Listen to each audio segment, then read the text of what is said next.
Alors, un air de vacances, hein, peut-être, mais en tout cas, il faut en avoir vraiment envie. Pour ce qui est de la vaccination, les États-Unis considèrent les personnes vaccinées seulement 2 semaines après les 2 injections pour les vaccins Pfizer et Moderna et 2 semaines après l'unique injection pour les vaccins Johnson. À noter que les États-Unis ne reconnaissent pas la catégorie immunisée et ils recommandent une vaccination complète avant le voyage. La vaccination, elle va jouer en fait sur la quatorzaine, mais elle n'exempte pas de test. Comment ça se passe pour les personnes souhaitant partir ? Alors, les démarches au départ, elles sont un petit peu fastidieuses, hein, on peut le dire. J-6 avant le départ pour les États-Unis, il faut faire sa déclaration sanitaire et déclarer son motif impérieux sur démarchesimplifiée.fr et également faire une déclaration sur le site de la ville de Los Angeles. À J-3 avant le départ, un test PCR, c'est 17 000 francs à Tahiti ou un test antigénique à 5 000 francs.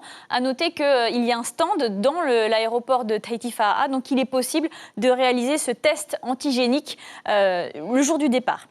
Au moment de l'embarquement, n'oubliez pas vos justificatifs, l'attestation de haut-commissariat et les résultats négatifs au test. Et enfin, à l'arrivée à Los Angeles, pour les personnes vaccinées, il n'y a pas de quatorzaine, les vacances peuvent commencer. Et pour les personnes qui sont non vaccinées, la quatorzaine est recommandée de 7 à 10 jours selon les résultats du test. C'est aux voyageurs de l'organiser et les États-Unis recommandent de faire un autre test à J+3 avec des kits vendus dans les pharmacies, Chiquita. Et au retour ?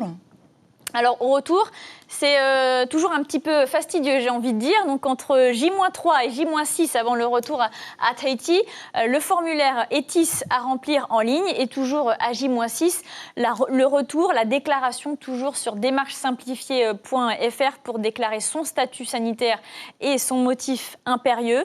À J-3 à Los Angeles, on fait le test PCR pour les plus de 11 ans.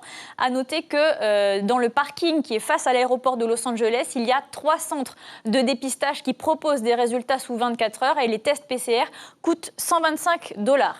À l'embarquement, on n'oublie toujours pas ces justificatifs, le récépissé ETIS, les résultats négatifs du test et l'attestation du haut-commissariat.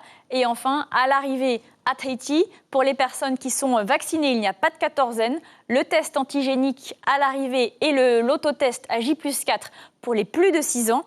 Et pour les personnes qui ne sont pas vaccinées, la quatorzaine obligatoire en centre dédié, un test antigénique sur place et un test PCR à J+4 et à J+8. À noter que pour les adultes qui seraient vaccinés mais qui voyagent avec des enfants qui ne sont pas vaccinés, la quatorzaine reste obligatoire pour les enfants à partir de 6 ans.